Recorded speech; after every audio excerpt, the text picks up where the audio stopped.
Good evening, everyone. This is host of Topic Time, Harrison Young, helping out on a new show. I'm helping Kim Pincus, the awesome program coordinator here at ECAT. I'm interviewing this young lady named Tina Visalli. I guess we'll call this show Interview at Studio 50 Oliver Street. Tina is a young lady who's helping the causes for canines. She has a walk that she's organized or of an event. We're going to talk about that. We're going to profile her a little bit. So Tina, thank you for coming up here and being on the interview show at Studio 50 Oliver Street. Thank you very much for having me. And thank you, Kim, for inviting her to be on my show. All right, well, okay, why don't we go right to the deal here with what you have here. And you talk about, let's see, what exactly is this event? What's it called and what exactly does it entail? So this is the 6th annual Kyle's Legacy Walk. Okay. So we do it every year at Borderland in Easton. Okay. So Kyle was my pup. Yep. And I lost him to canine cancer. Yep. And I wanted to do something to honor him, so I said, well, all right, let's do a walk. And when I realized the amount of work that was involved in actually just setting up the walk itself, I said, I want to take this a little bit further. And I incorporated as a 501c3 and created the whole organization. What's a 501c3? It's a nonprofit that allows you to raise funds without having to pay taxes on those funds because they're for a specific cause. Oh, yeah, okay. Okay, see, how do you go about arranging that? Well, the first step is you have to incorporate through the state, and they allow you an EIN number, which is a tax ID. You have to incorporate what? Through the state. Through the state, interesting, okay. So you go on to the state government website and you create the corporation. All right. And they assign you a tax ID number. And from there you have to file pretty extensive paperwork to become a 501c3. You have to prove, what your intentions are. You have to record all your information, all the data. You submit it and they review it and they determine whether or not your cause is worthy of becoming a 501c3. Oh, okay. Once you receive that title, for your organization, there's actually a lot of paperwork that you have to supply every single year to the government. People think because you're a nonprofit, you don't pay taxes, you don't have to do anything for taxes, but that's not the case. You actually have to supply quite a bit of detail to prove that you're living up to your 501c3 status as a nonprofit.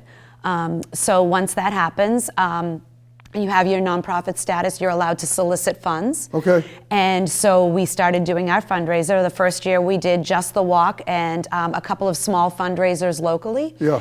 Okay. And like I said, this is our 6th annual, so during the course of the last 5 to 6 years, we've grown exponentially. Our original goal was to make $2,500 to donate to cancer research for the dogs. Yep. And we exceeded that by far, and we keep growing. Last year, our donation just to canine cancer research was over 10 grand. Wow. And we've also started a few years ago a financial aid program through Kyle's Legacy Inc., which is the actual nonprofit Kyle's Legacy Inc. And we started a financial aid program for qualified families in Massachusetts and Rhode Island that need financial assistance getting diagnosis or stage 1 treatment for their pups. Yep. You have a single mom who's got 2 kids and the dog needs to get diagnosed, and they might not have the money for that. Yeah, it's expensive. It's very expensive. Cancer is extremely expensive, especially for dogs. Just any vet bill can be expensive, so let alone when the dog is sick or an animal is sick. Absolutely. Yeah, I know. So I wanted to help out. I mean, when Kyle got sick, Kyle was my human child in a dog body. Of course. Loved him very much. I had him and his brother. Yep. Between the two of them, they went through 5 rounds of cancer, 3 different types. Did both dogs had cancer? Both dogs did. I've lost both of them now. Kyle I lost first, and Cody passed in 2019, but Kyle passed earlier. And between the two of them, I spent $16,000 on Kyle and I spent $13,000 on Cody. And insurance only paid me back $3,000. Okay, so you even had insurance. I know some people do get pet insurance now. Yes. I know it's astronomical, but it's priceless too, obviously.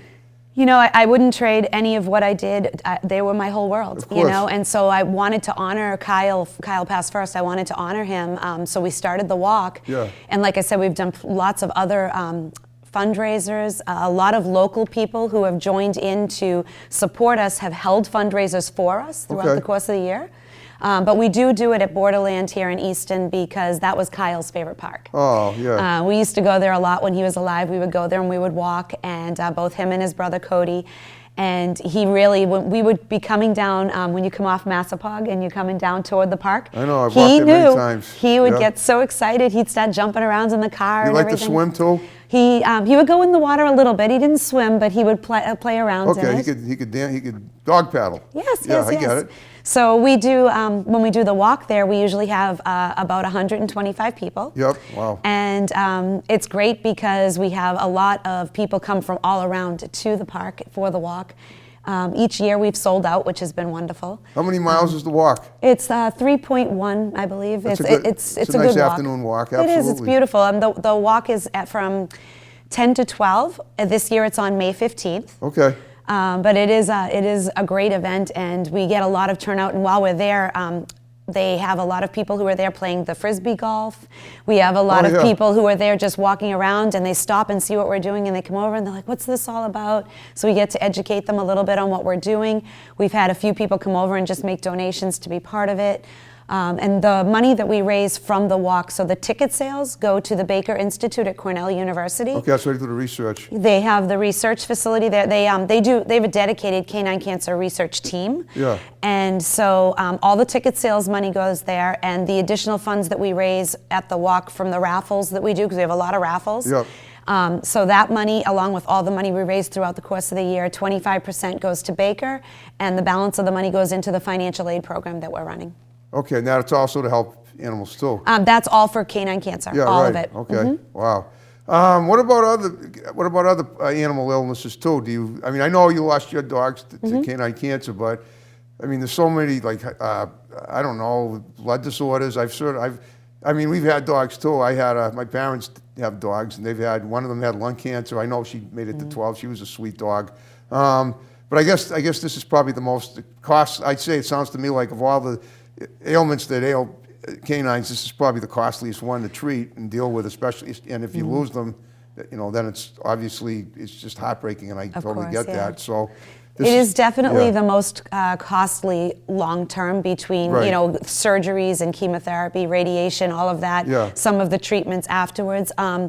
We do focus primarily on that because 1 in 4 dogs is estimated to get cancer. Wow, just like 1 in 4 people. Yes, it's very similar in a lot of aspects to human cancer. Yeah. In addition to that, about half of all the dogs over the age of 10 are going to get cancer. Wow. If they live that long. Right. So it's very prevalent. It's the #1 killer in dogs after getting hit by a car. Wow. So it's and those stats are shifting, and there's so many things that contribute to canine cancer. I mean, you have genetics, obviously, Right. but then you have a lot of the things in the environment, the chemicals that we come in contact with, certain foods. There's a lot of research being done, but the best part about the research at Baker Institute is that they do comparative oncology. So what they do there at Cornell is they will take the findings that they have from the canine studies Yeah. and put them with human studies, Okay. and they look for the correlations between certain triggers. They look for different markers within the bodies and stuff to say, okay, well, we found this is working, Yep. and they try it over here, and we both benefit, humans and canines, from the different discoveries that they come across. Our organization has been donating to them for a while, and last year there was a huge breakthrough in hemangiosarcoma, Okay. which is pretty much a death sentence for a dog Yeah, at this yeah. point. When they get that particular cancer, usually you don't get it diagnosed until it's too late. Right. And you could have days to a couple months at max. Right, There's right. nothing to do to cure it. So last year they had a breakthrough at the Baker Institute where they were able to detect some markers that they can find that certain dogs will be prone to this earlier in life, so they can actually work toward now finding treatments and hopefully a cure eventually. But this is finding it here and when they're earlier on instead of finding it when they only too have a little late, bit of yeah. time left. Our organization was part of the funding team for that, so Okay, that was wonderful. That's great.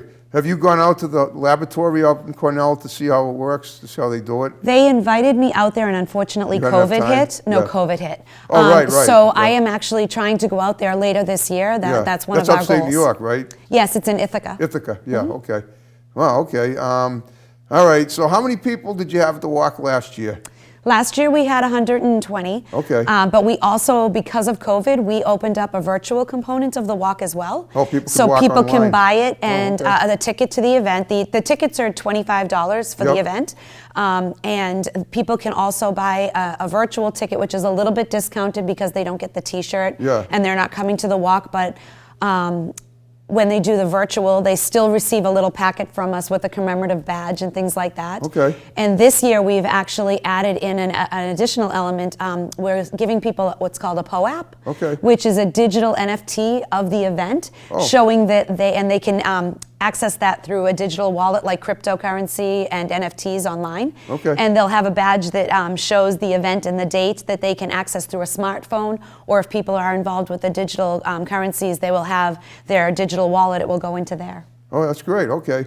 Okay, so all right, let's talk a little about your history. So you obviously love animals. I do. I guess you grew up in Holbrook, and you. I did. I guess you had pets growing up and all that and stuff. I rescued quite a few strays. I'm sure my parents were really thrilled with that. I would Yeah, I'm come sure. home with another dog. But I've always loved dogs, and Yep. about 11 years ago, I got involved in rescue. Okay.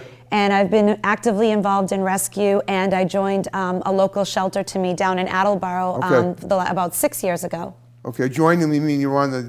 You work there. I volunteer You for volunteer, them. yeah, Nobody's paid at our shelter. The pay is in the reward of Yeah, seeing the dogs exactly. get homes.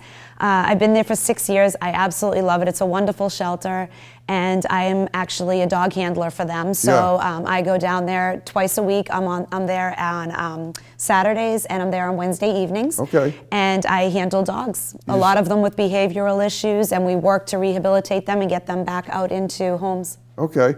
Some dogs, yeah, okay. Some dogs have behavioral issues, and you have to deal with that, and that's why they're brought to the shelter.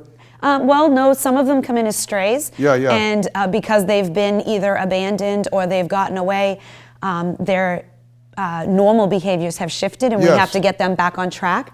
Some dogs come in because unfortunately the owners might be sick and they can no longer take care of Yeah, them, or yeah. financial strains. They may have gotten evicted and they can't take Yeah, the I've dog heard of where that. they're That's going. awful, yeah. It's very heartbreaking. So if they're from Attleboro, we can take them in and we can rehabilitate those dogs, and we promote them to get them out there. We have adoption hours. Okay. So it's a very heartbreaking and heartwarming experience all in one. We Right. see a lot of things that you don't want to see, Right. but it's part of reality, and is. we work hard to save these dogs. The rescue work that I do is very similar. I've been involved with Last Hope Canine Rescues for 11 years. Okay. I was also involved with Survivor Tales for a while, and Safe With Us is another rescue that I'll help out when I can. Yeah. And we take dogs in mostly from the south and bring them up here so that they can get a life into a South part of the home. United States. Yes, a lot of the south of the U.S., they handle animals differently down Yeah, there. I know they do. So They I've don't heard. spay and neuter as well. Right. And so we take them in up here, we get them the medical vetting that they need, we Yeah. get them vaccinated, and we get them out into loving homes. Okay, that's great. I know everybody, people love dogs, and just about everybody I know has one. Yes. And so, I had 2 cats, and they're gone, and I love them very much too. You know what I've heard? I don't know if this is something that since COVID, there's a huge demand now for dog walkers, and there are people that are getting paid big bucks to, that'll take like 10, maybe as many as 8 or 9 dogs walking at once. What do you think of that? Well, if you have a capable walker who has good training with dogs, Yeah. I think it's a great idea. I personally, I adopted my dog that I have now. He's a beautiful pit bull that I adopted from the Attleboro Animal Shelter. Okay. I worked with him for a while, took him in, and because he has a little bit of extra energy, I have a woman who comes to my house a couple times a week to take him out when I'm in the office. Okay. She'll bring him out in the yard, play with him, snuggle with him on the couch. Yep. He's a little bit spoiled and doesn't like bad weather, so when he doesn't want to go outside, she takes him in the house and she curls up with him. Okay. And she does a wonderful job. Her name's Diana. She's from Wolf, Rhode Island. I live in East Providence now, Right. so she'll do that for me, and I think it's great because without that, he would either be sitting in his crate all day, or he'd just be lonely lying on the couch and have no interaction. So this gives him a little bit of extra time. Right, I know. That's what they said. They said great. that because leaving a dog alone in the house, the human companionship, they miss it and they freak out a little bit or a lot. Well, they get sad. Yeah. Yeah, Yeah. it's true. I know. In terms of like dog trainers, your dog, this is a person that comes to your house and helps train, sort of like in-home training. She doesn't do training. She just does. She just walks him to get him out of the house so that he has a little break. There's a lot of really good trainers around in Massachusetts. That's what I meant. That's what I was getting at. Yeah. You really think so? Okay. There are definitely some good ones. Mara Porter at Clear Skies Training. She's really good. We know Jen Mitchell. Maybe you know her too. I do know her. Yep. So she's good as well. My parents' dog. Yep. Yeah. There's a lot of them. You just want to make sure when you're picking a trainer that you get one that has the right training system for your dog. Right. Every dog learns differently. Differently, yeah. Some of them, do really well with reward-based food training. Yeah. There's some dogs who aren't food motivated, so you have to find a different reward-based. Really, that's hard to believe. Oh, yeah. Our dogs love food. My dog eats food, but he's like, okay, that's not his driving passion. So Interesting. he enjoys interaction. He cares more about hanging with people than, Yes. oh, wow. Yeah. I mean, let's face it, any Pavlovian scholar would tell you that, food is it, It is definitely one of the highest based, Yeah. Reward training. Another thing is my dog has a lot of allergies, Oh, so I have to be very careful what I give him for food. So some of the richer foods, the high value treats that people use, my dog's allergic to. Oh, really? So I can't really use that. I have to only use his special food. So Okay. for him, he's much more happily rewarded with, pats and kisses and hugs and touch. He loves That's great. interaction. So. Okay. What about, what was I going to say? What do you think of dogs being used as for therapy for people? Absolutely. That's a great deal. It is. That's such a big great. thing now. Yes, a lot of them are getting it's called Canine Good Citizenship, which is the training that they go for. It's a certification. And a lot of dogs will go into hospice homes and nursing homes. It's wonderful. Yeah, I love it when I hear those stories. One thing I don't like, though, I do not like dogs being used in the military or for police work. Okay. I don't know what you think of that. I'm expressing my opinion. I wish. Sure. I think that unless it's perfect, safe and they're not in harm's way, which in that case this is what I feel. I don't know if you agree with me or not. But. There's dogs are used in many different ways within Right. the authoritative statures. Yeah. So basically, you could have dogs that are they're used for their sniffing. Right. Sniffing which is one thing. is as long as good. there's nothing dangerous to sniff. Well, you could argue the fact that the people are in danger as well. And some dogs are taken out of rescue and used for police forces, and some of that is the only option they would have. Really? So it's kind of not bad. I do understand the thought process of, well, they didn't get to consciously make the choice. Right. But a lot of them are raised with that training, and they try to use dogs that are good in that, like German Shepherds. Yeah. They are really good at sniffing things out. Yeah. They're really good at seeing, when they get training that, they need to look for a specific thing. Yeah. Their brains really work well like that. Okay. Some dogs might not be so good like that. If you have a puggle like Kyle and Cody were, Yeah. they're not going to be good police dogs. Right. They're going to be really good therapy dogs That's what I because mean. I they'll would enjoy think so. that. I guess the breed it makes a depends. difference. The breed definitely Yeah. makes a difference. Yeah. Like I would think that the best kind of a police dog for for tough work would be like a Rottweiler. That's a very big misconception. Is it? Rottweilers are very loving, goofy dogs. You can raise Unless any they go, dog unless to they go be crazy. Well, Wow. it does depend on the training. Yes. If you teach a dog to be aggressive, a dog will be aggressive. Right. If you teach a dog to be loving and interact with people and stuff like that, they'll typically be that way. Okay. And yes, there can be circumstances Right. that cause a dog to behave negatively, but in general, dogs are not born with certain things in their brain saying, "Okay, I'm going to be aggressive." Right. Yeah, I wouldn't think so. It doesn't work that way. Right. You can train a dog not to be aggressive. You can train a dog to be aggressive. Right. And these people who do dog fighting and things like That's that. horrible. That is all because that's what they're doing with those Training dogs. them too, yeah. But you have to also think of it this way. You hear a lot of stories in the news about dog attacks on people. Yes. Regardless of breed, you hear a lot of this. Yeah. And if you think about it that way, you could say, okay, well, if these particular breeds are so aggressive, how come you hear so many abuse stories about people doing bad things to certain breeds? Why didn't they fight back? Yeah. It really depends on the circumstances. It does. I know it does. Yeah, I know. I'm just kidding. I'm just expressing an opinion. Of course, yeah. Obviously, as someone who loves animals myself, I want every animal to have the best opportunity for the most benevolent Me too. life available. Yes, I want all animals to live a nice, long, healthy life. Right. We're working on the healthy piece as best as we can with our organization. Okay. And with the rescue work and the shelter work that I do, I'm trying to work on getting them to have safe homes as well. Okay. All right, I'm just trying to think here. These are the factors, these are the questions that Kim wrote down. Okay, yeah, this is pretty much it. All right, so how often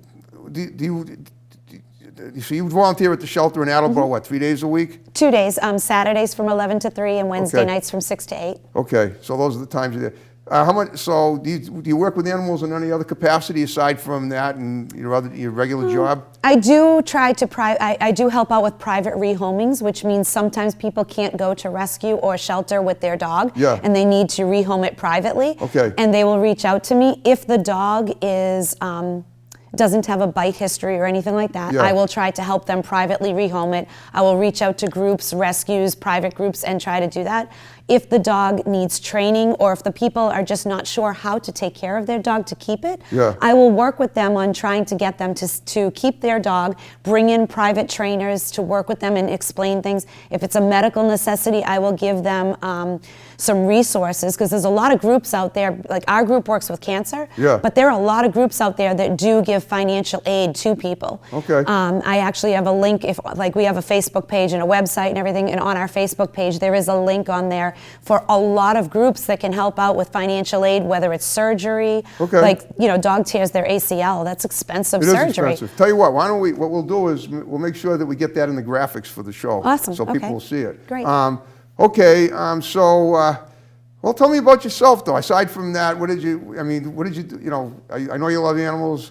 What do you do for fun? What do you do for work? You Sure. say you work in coffee. You I'm- ever give yeah. coffee to your dog? No. You can't mix it together, right? No. I actually am director of administration for Jim's Organic Coffee, Okay. which is down in Wareham. Okay. I have my show there. It's one of my locations. Oh, that's great. Okay. Yeah, so I've been there for 8 years. It's a Okay. great company to work for. So that's my work, because everybody needs a paying job, because rescue does not pay. Yeah, exactly. I also spend a lot of my free time between hanging out with my friends and my pup.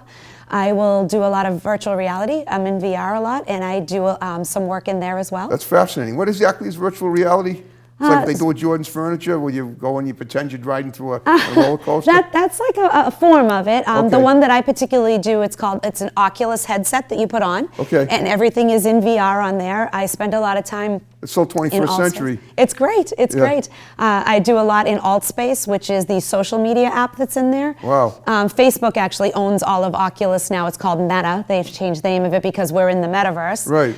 So I actually host a couple shows on there. Cool. And then I spend a lot of times having fun with my friends, playing games in there, going around to different worlds that exist in there. Wow. It's quite the experience for anybody who hasn't tried it. I recommend it. You're the real life not that Matrix lady. There's a lot of us in there. It's a lot of Wow. fun. That sounds fascinating. I'm on Facebook. I get most of my guests for my show on Facebook. Yeah. Maybe I should give that a shot. The cost of it has come down significantly. For $299, you can get a headset and go in there and play games. You can socialize. It was actually, it took off a lot during COVID because people were stuck in their house. Couldn't really do anything. So yeah, you couldn't do anything. So once people got the headsets and started socializing with people in there, I've actually met many of the people that I hang out with in VR. I've met them in real life. Cool. And you can meet people from all over the world. Absolutely. But you got to be careful. You never know. There might be a nut job in there every now and then too. Well, that's like that in real life too, It's but true. you're pretty much hanging out mostly in there. Yeah, you can't really do anything. You just don't yeah. want to give too much information out there to this perfect stranger. Well, yeah, like anything, you Like want to be anything else, smart. you got to be want to be cautious. smart. I know. Yep. That's pretty good. Okay. Well, that's wonderful. Let's see. So, do you work with that? Do you work with any other animals too? Or any? Mostly dogs. Mostly dogs. A couple times I've helped out with cats, but mostly dogs. Mostly dogs. Mhm. Okay. What do you do when you have a situation where you're trying to? Can you figure out a way to help dogs and cats get along better? Or cats and cats get along better, but dogs Well, and dogs. let me just tell you that cats determine whether or not there's going to be a relationship. I know that. Having had two myself. Cats are pretty much in charge. Yeah, they are. It's true. That's true. They are independent. I know. Okay. So in addition to this event on May 15th, I know that's a Sunday, do you have anything else going on down the Yes. line we're going to talk about? Sure. All right, go ahead. We do events all throughout the course of the year. Okay. Some of the events that we do, like I said, are hosted by other people. So there's a store in Lakeville called Divine Consign and Boutique. Okay. And this wonderful woman named Eileen runs it. And she's been doing events Is it on Route 44 in that area? You get off the highway at the Lakeville exit. Okay. And she basically opens up her store. She Okay. has new and consigned clothes there, as well as home decor. Okay. She opens up the store, and we do a shopping event where she gives back a percentage of all the sales to our organization. Okay, great. We also do a lot of awareness events throughout the year, Yeah. where we will set up a booth at a local vendor fair or an event, Yeah. and we will do basically education for people so they know more about our organization and Kyle's Legacy. Exactly, And okay. canine cancer in general, as well as Baker Institute. Right, okay. Do you have any vets that you'd recommend around the area that you just... Well, that's tough. I will tell you that Norwell Veterinary Clinic Yeah. I've been going there for so many years Okay. with all my animals. Norwell, yep, Norwell, got it. yes. They're wonderful. They do a great job. They're Okay. very patient with the animals, and they truly care. Oh, good. Okay, yeah, I know. I mean, I don't know if you know Brockton Animal Hospital. I do. Because my cousin founded it in 1957. Okay. And now the guy that since my cats have passed on, I haven't gone there, but I know they do a wonderful job too. Great. And are you familiar? I'm sure you're familiar with the one in West Bridgewater on 106 Manley Street. I am, yep. So I've gone there before as well. And then MSPCA in Boston, I can't speak highly With the enough Animal about Rescue them. League too. Well, they're not a vet, though, the Animal Rescue okay, League. Yeah, so okay. the MSPCA Angel is, there's a big hospital. Okay. And actually, they treated Kyle for his Yeah, yeah. radiation stuff. They're wonderful. I was making contributions to them too. They're great. Well, I kind of want to give a shout out to the one in West Bridgewater because I know I had to bring my second cat there who was 18 to be put down in the middle of the night, and they did a wonderful. They made it so humane, and it was awful to have to do that. But I mean, but the other thing they do is they take rescue animals. Like I found a bird I thought was dead on the road, and I picked it up gently and brought it to them, and I think it just was in shock. Okay. And they managed to rehabilitate it and send it out into the wild. And they really have a nice. Thank you for saving him. Oh yeah, of course. I mean, I wasn't just going to leave him there. I picked him up. I wasn't sure if he was dead or alive, but he looked. When I saw his wing move, I thought he was dead, and then his wing moved, and I said, "Oh, wait a minute, you're alive, okay." And I brought him there, and they said, "I think he's just in shock. I think we can save him." And they do this all the time. That's wonderful. Did you know that about them? I didn't know that about them, but that's awesome that they do that. If you ever see an animal in distress, that's the place to take them. They're a good emergency hospital. Absolutely, and they're open around the clock. Yes. Yeah. Okay. All right. Well, let's see. I think I'm just trying to think. How many walks a year do you do? Just one? Just the one. Just the one. Okay. Yeah. And it's just in the spring, obviously. Yep. And It's usually in May. May is Canine Cancer Awareness Month, as right. well as Mother's Day. So. That's Mother's Day. Okay. Yes. Is that going to be on Mother's Day this year? It's always the week between Mother's Day and Memorial Day, usually, because we don't want to do it on Mother's Day. We want people to be home with their families. Families. Okay. Oh, that includes their pets too. Of course. Okay. Let's see. Okay. What about pet therapists? What do you think of them? You know what they are? There are people that that help pets cope with the stress of life. Of course, yes, behaviorists. Behavioral. Yep. Well, what do you think of that? They're wonderful. I mean, Okay. there are some dogs that need them, and we utilize them when we need to for the shelter and other things. Okay. So. Wow. That's amazing. All right. Do you put any time in any other clinics besides the Attleboro shelter? Or just the Attleboro right now. Yep. Okay. Now, do you ever do any work with any of the what do you call it? The sanctuaries? I have not. You have not. Okay. Interesting. All right. Okay. Let's see if there's anything else here. Borderline Starlight. All right. What is the Starlight program? That's our financial aid program. Okay. That's the financial aid program that we offer. People can apply if they're in financial need, and we go through the process where we vet the applications, but Okay. we do it quickly because if they're coming to us, we know their dog is in the risk of cancer. Right. So we will, check out the application, and then we will approve them if they're qualified, and we will donate some financial aid to their vet directly. Okay. And that will help them get either diagnosis or surgery or chemo or radiation. Oh, okay. Yeah. All right. let me see. Did you ever consider going to veterinary school? I did actually, but honestly, I couldn't handle the euthanasia. I know, exactly. So I just determined, I waited. I took a regular career. I really wanted to be a vet, and then when rescue came along, I was like, oh my, this is exactly where my heart is. I want to save the dogs. I want to do things to make their lives better. So I found my calling. Did you go to college? Of course, yes. Where'd you go? Quincy. Oh, Quincy College. Yeah, I went for computer science. Oh, you did? Okay. Yeah. Okay, that must have been great. All right, let's see what else we got here. The primary benefit is the big institute. All right. Okay. Would you ever consider doing walks in other towns? I mean, other locations? There's a lot of like the sheep pasture. That's a nice place. We could. I mean, we've gone there and just walked. That was Kyle's favorite. Was Borderland. Was Borderland. So it's kind of significant to do it there. But we've done other events and stuff, and we could definitely do a bigger walk if it grew to that point. We could. Okay. But Borderland will allow us to have more. We just usually that's do true. 125. It's a much bigger park. Yeah. It's the biggest park in the town. Yeah. So that's what we do it there. What do you like to when you take your dogs out? Do you like jogging with them and doing that stuff?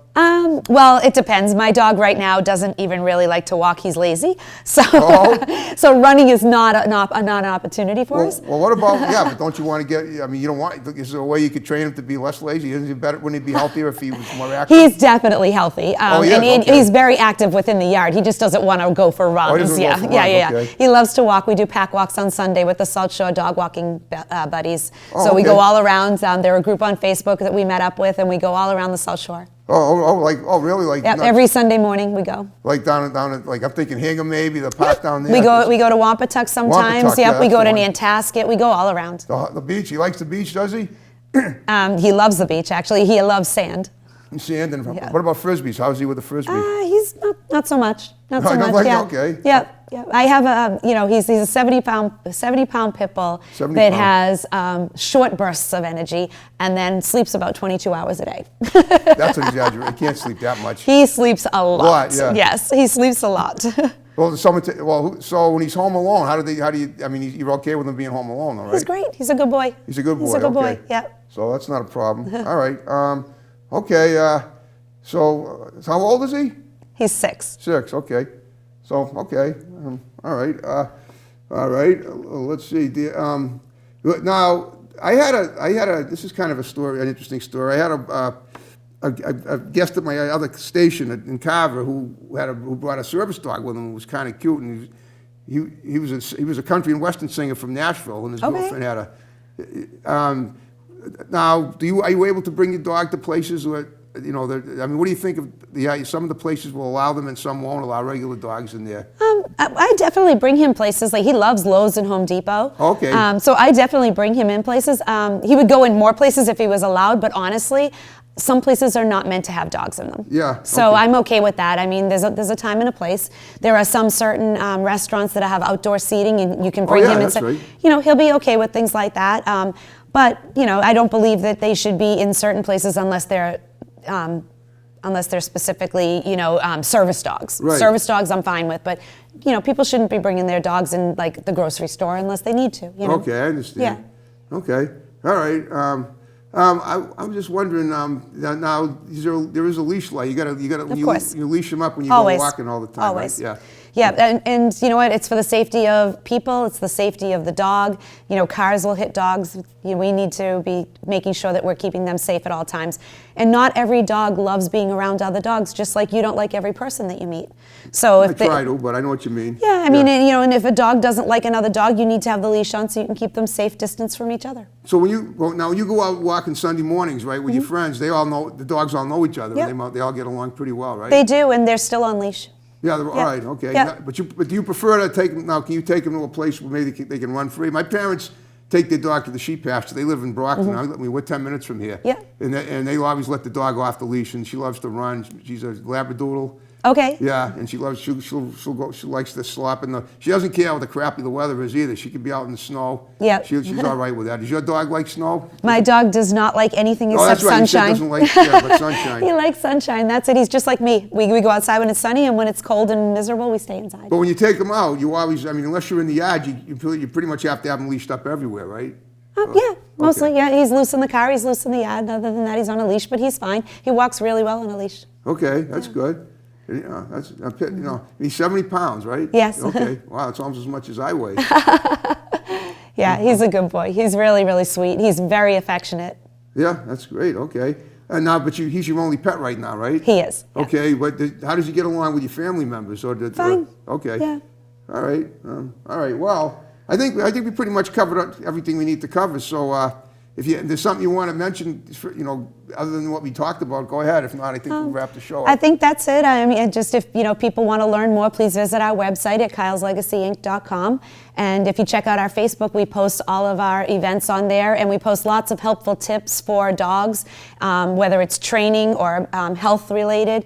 We post things on there all the time. And if anybody has any questions, they can certainly reach out, and I'll answer them. Okay, that's great. Okay, what we'll do is we'll make sure that your graphics come up on the screen. Sure. And that everybody sees all the information that you want. Okay. We'll write it down here. Well, Tina, it was wonderful talking to you. Thank you. And I hope we covered as much as we could about everything you wanted to cover. I appreciate it. It was great. This was wonderful, and I appreciate the opportunity to be able to share our organization. Okay. All right. Now, I'm not. Ordinarily, I'd say when I wrap up a topic time episode, I say if you had a good time with me, get me other guests. But well, I mean, if you know anybody that has an interesting story to tell, Okay. have them I'll give you my number and you can have them text me. We'll get them on topic time. That'd be great. As well, and because I loved having you on as a guest. It was definitely a unique show. I've never done this before, but and I hope Kim's happy with what we did tonight, and I hope the people of Easton and the vicinity like it. I expect we'll get once this shows up online, you're going to get a lot of views. People are going to want to do the walk. Hopefully, yeah. Well, the ticket sales are online at Eventbrite, and there's a link for it on the website as well as Facebook. So. Okay. All right, Tina. Well, great job. Thank you. All right, folks. Watch us when we're on, and do the walk. Do Tina's walk, and then and that's it. So have an awesome night, and I'll see you myself on Topic Time next week. Have a good one. Thank you. Bye-bye.